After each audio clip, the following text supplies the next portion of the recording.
నీలాంటి దాన్ని చంపితే ఆ పాపం నాకంటుకుంటుంది.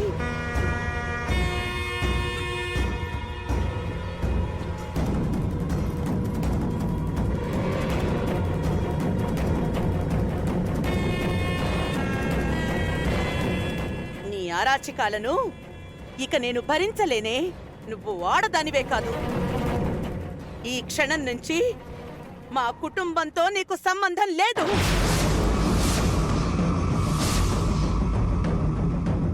ఇంకా జన్మలో మా కంటికి కనిపించకు. పోవే. నిహారిక, నిహారిక ఆగో!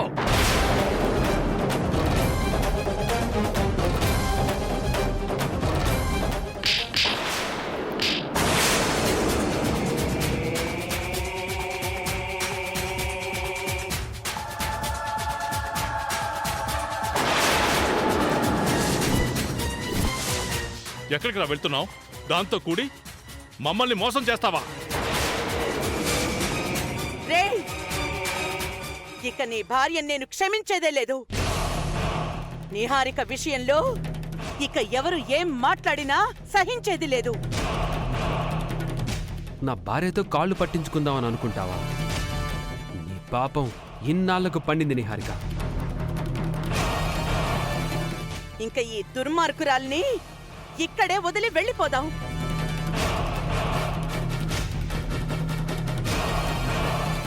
రా. అమ్మా, అమ్మా, నిహారిక రారా. అది కాదమ్మా, నేను చెప్పేది.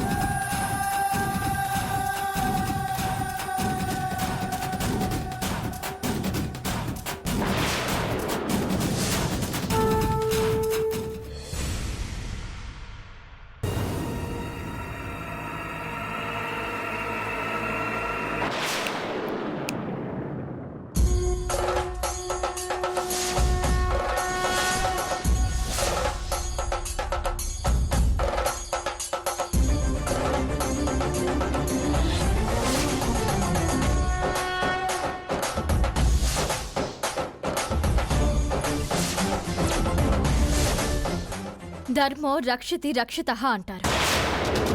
అంటే ధర్మాన్ని మనం కాపాడితే ఆ ధర్మం మనల్ని కాపాడుతుంది అని అర్థం. బహుశా నువ్విలాంటి మంచి మంచి మాటలను చదువుండవులే. నిజం ఎలా గెలిచిందో చూసావా?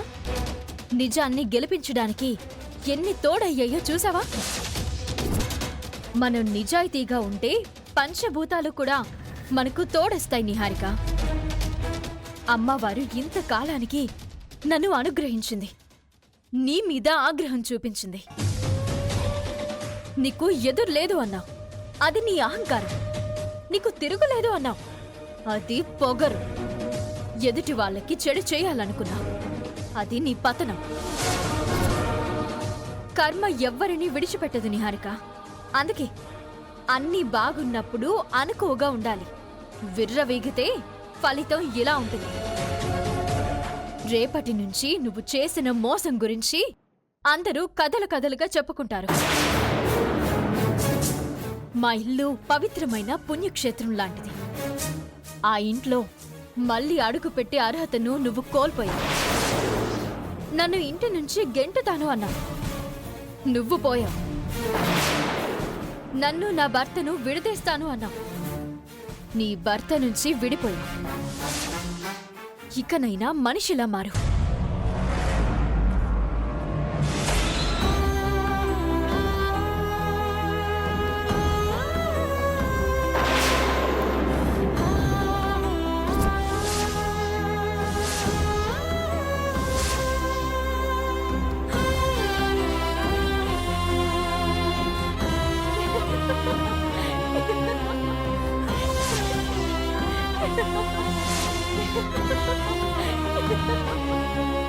ఆ ఇంటిని వదలాలని లేదు. నీ కాళ్ళు పట్టుకున్నాను, నన్ను తీసుకుని వెళ్ళవని. చూసావు నిహారిక, ఫేట్ ఎలా మారిపోయిందో? స్లేట్ మీద అక్షరాలను తుడిచేసి మళ్ళీ రాసినంత ఈజీగా మారిపోయింది. అందుకే అంటారు, ఎవరితోనైనా పెట్టుకోవచ్చు గాని కాలంతో పెట్టుకోకూడదు అని. నాతో కాళ్ళు పట్టించుకుంటాను అన్నావు, నువ్వే నా కాళ్ళు పట్టుకున్నావు. ఇదే గుడిలో నన్ను అవమానిస్తాను అన్నావు. ఇదే గుడిలో నీకు అవమానం జరిగింది. నువ్వు కాళ్ళు చేతులు గడ్డాలు పట్టుకున్నా నిన్ను ఇంటికి తీసుకువెళ్లే అవకాశం నాకు లేదు. అత్తయ్య ఉగ్ర రూపం చూసావు కదా. తన మాటను కాదని నేనేం చేయలేను. నువ్వు చేసిన పాపాలకి నీకు ఇదే శిక్ష. అవని,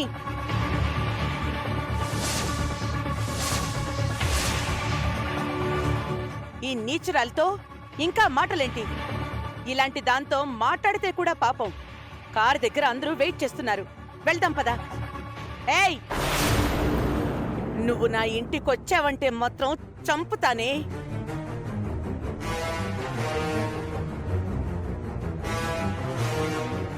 రా. దాని నీడ కూడా మన ఇంటి గోడ మీద పడకూడదు. ఆడదాది, అందరినీ ఆడించేదది.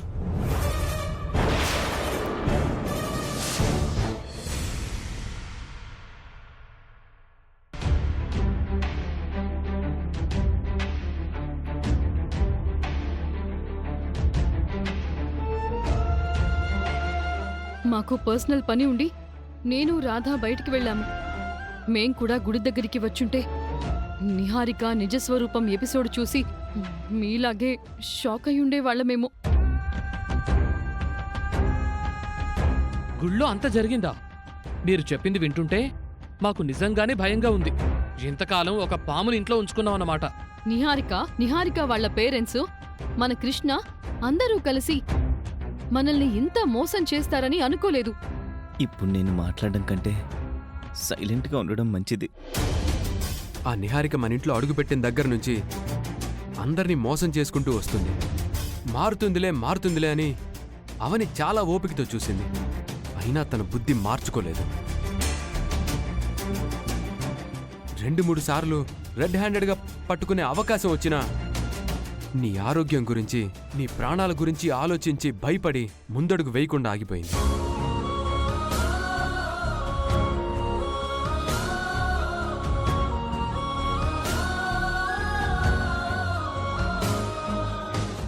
గతంలో కులకర్ణి గురువుగారి శిష్యులు 2 సార్లు జాతకం విషయంలో బలమైన ఆధారాల్ని మాకు చూపించడం వల్ల మేము నిహారికను అస్సలు అనుమానించలేకపోయాం.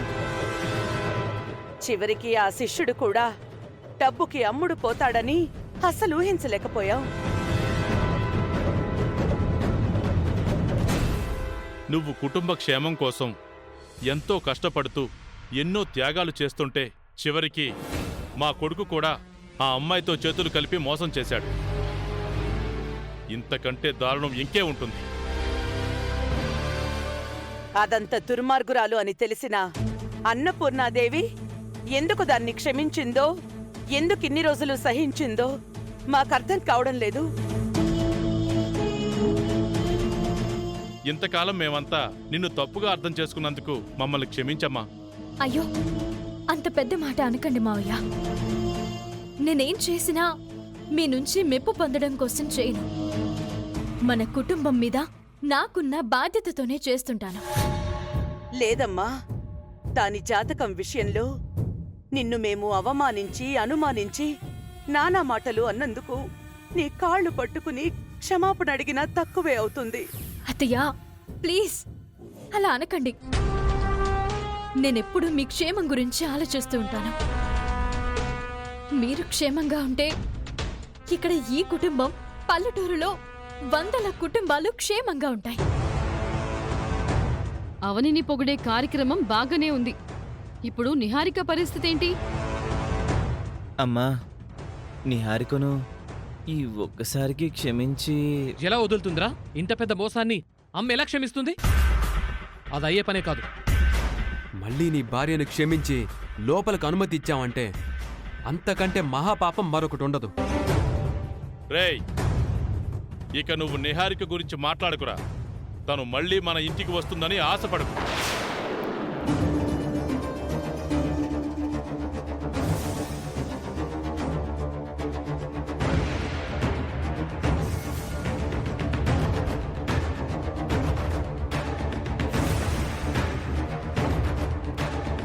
ఇక మీదట నిహారిక నీడ కూడా మన ఇంటి మీద పడకూడదు.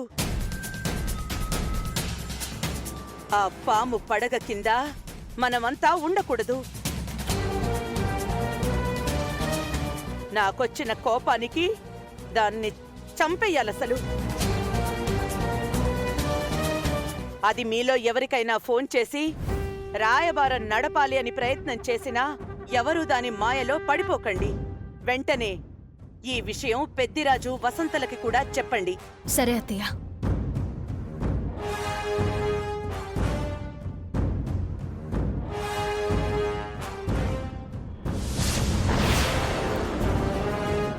నిహారిక మన ఇంటికి రాకూడదు, వచ్చేంత సాహసం తను చెయ్యదు అనుకున్నాం. ఒకసారి అందరూ అటు చూడండి అనకుండా వచ్చేసింది.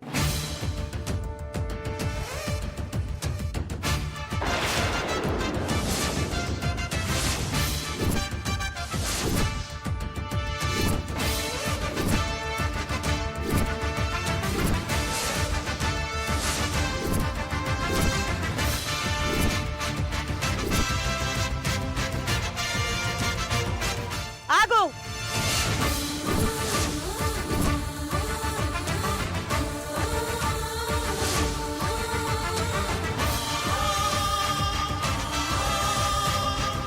ఎందుకొచ్చావే? నా ఇంటికి రావద్దు అని చెప్పాను కదా. నువ్వు చేసిన మోసానికి క్షమాపణ లేదు అని చెప్పాను కదా. మళ్ళీ ఏ మొహం పెట్టుకుని వచ్చావు? పోవే బయటికి.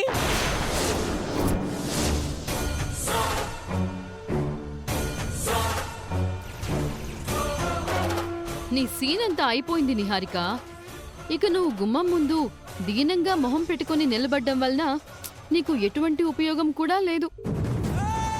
నువ్వు మా అందరిని వాడుకొని అవనిని బయట గెంటేయాలనుకుంటున్నావనుకున్నాం గాని నీ జాతకమే తప్పుడుదని మేమనుకోలేకపోయాం. నువ్వు మామూలు నటివి కాదు, మహానటివి. కొత్త డ్రామాలు మొదలుపెట్టి మళ్ళీ ఇంట్లోకి ఎంటర్ అవుదామని అనుకుంటున్నావేమో. ఇక అలాంటివేమీ జరగవు. బయటికి నడు. శిశుపాలుళ్ళా నీవి కూడా 100 తప్పులు పూర్తయిపోయాయి నిహారిక. అందుకే నీ పాపం పండింది. మా అందరితో కలిసుండే అదృష్టం లేకుండా పోయింది. నువ్వు ఇంకా ఇంకా మమ్మల్ని ఇబ్బంది పెడితే నీ మీద కంప్లైంట్ ఇవ్వాల్సి వస్తుంది. మన ఇంటి గుమ్మంలో నా భార్య ఇంత దీనంగా నిలబడి ఉంటే మీకెవరికి కొంచెం కూడా జాలి అనిపించడం లేదా? ఇంత అన్యాయంగా ఎలా మాట్లాడగలుగుతున్నారు? నోరు ముయ్యరా బుద్ధులేని వెధవా! మా తరపున మాట్లాడాల్సింది పోయి ఇంకా పెళ్ళం తరపున ఎలా మాట్లాడుతున్నావురా? ఏయ్, వెంటనే ఇక్కడి నుంచి పోవే. నా ముందు ఎక్కువసేపు ఉన్నావంటే నిన్ను చంపినా చంపేస్తాను. అందరికీ నా మీద ఎంతో కోపంగా ఉంది. ఇప్పుడు నేను ఏం చెప్పినా నా మాటలు మీకు రుచించవు అని నాకు అర్థమైంది. నేను మీ అందరి కాళ్లకు సాష్టాంగ నమస్కారం చేసినా మీరు నాకు మరో అవకాశం ఇవ్వరని కూడా తెలుస్తుంది. కానీ నేను ఒకే ఒక్క మాట చెప్పాలని అనుకుంటున్నాను. మీ ఇంటికి కోడలునవ్వాలని ఒకే ఒక్క స్వార్థంతో అలా చేశాను. అంతేకాని మీ అందర్నీ మోసం చేయాలనే ఉద్దేశం నాకు లేదు. నీ మాటలతో మభ్య పెట్టాలని చూడకు. ఇక నా ఇంట్లో నీకెప్పటికీ స్థానం ఉండదు. పో ఇక్కడి నుంచి. మీరు నన్ను ఇంతలా ద్వేషిస్తూ ఉండగా ఇక నేను ఇంట్లో ఉండలేను. నా బట్టలు, నాకు సంబంధించిన వస్తువులను తీసుకుని వెళ్ళిపోతాను. అందుకైనా అనుమతివ్వండి. తొందరగా తీసుకుని బయటికి తగలడు.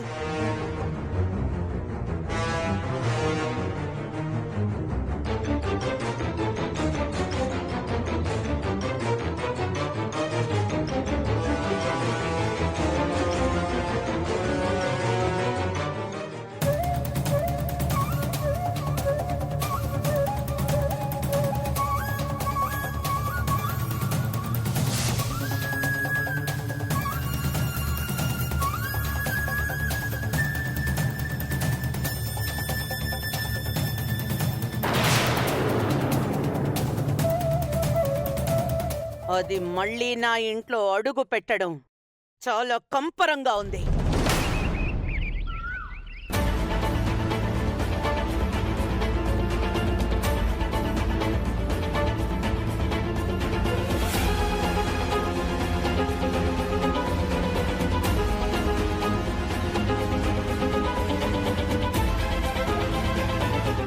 ఈ సమయంలో దగ్గరికి వెళ్తే ఏముంటుందో ఏమో. ఇప్పుడు ఎదురుపడి ఓదార్పుగా కొన్ని మాటలైనా మాట్లాడకపోతే తర్వాత నా పని అయిపోతుంది.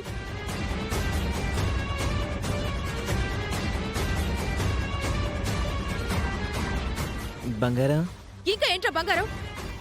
అయిపోయిందిగా, అంతా అయిపోయిందిగా. నేను ఏమనుకుని ఈ ఇంట్లో అడుగు పెట్టాను, ఇప్పుడు ఎలాంటి పరిస్థితుల్లో అడుగు బయట పెట్టబోతున్నాను.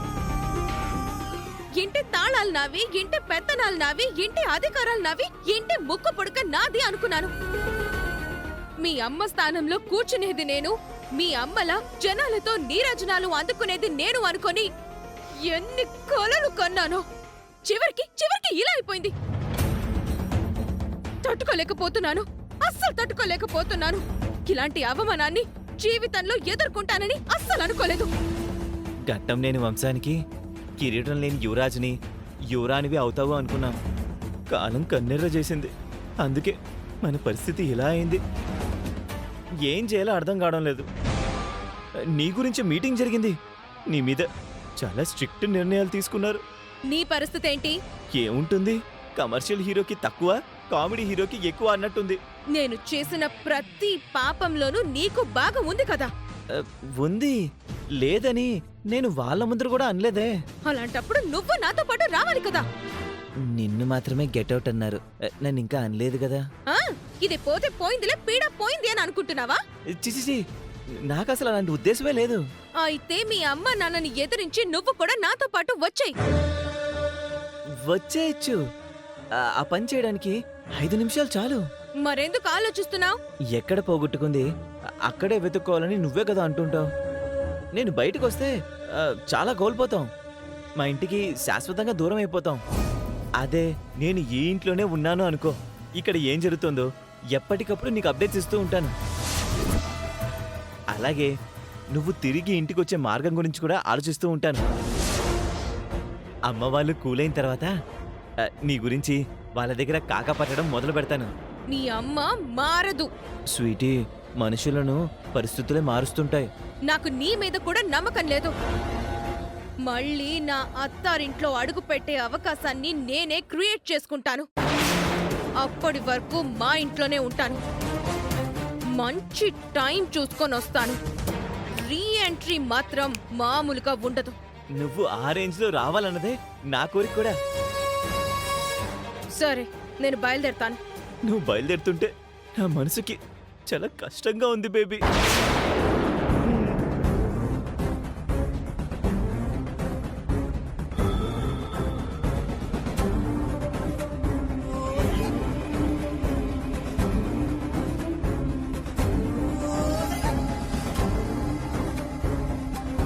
స్వీటీ, మనం దూరంగా ఉన్నా 24 అవర్స్ వీడియో కాల్స్ చేసుకుంటూ దగ్గరగా ఉన్నట్టుందాం, సరేనా? నేను వెళ్ళిపోయాను కదా అని బయట ఏమైనా పిచ్చి వేషాలు వేశావో నా మొదటి మర్డర్ నీదే అవుతుంది.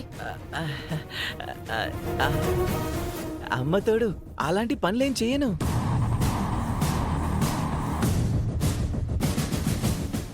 నేను తీసుకురానా? తను బట్టలు సర్దుతుందా, ఇల్లంతా సర్దుతుందా? వెళ్ళి ఇంతసేపు అయినా రావడం లేదు. మొగుడు పెళ్ళాలు కలిసి మళ్ళీ ఏం ప్లాన్ వర్కౌట్ చేస్తున్నారో. ఇంక వాళ్ళు ఏం చేసినా ఉపయోగం లేదు. కృష్ణన్నయ్య ఓవర్ చేశాడంటే తను కూడా బయటికి పోవాల్సి వస్తుంది.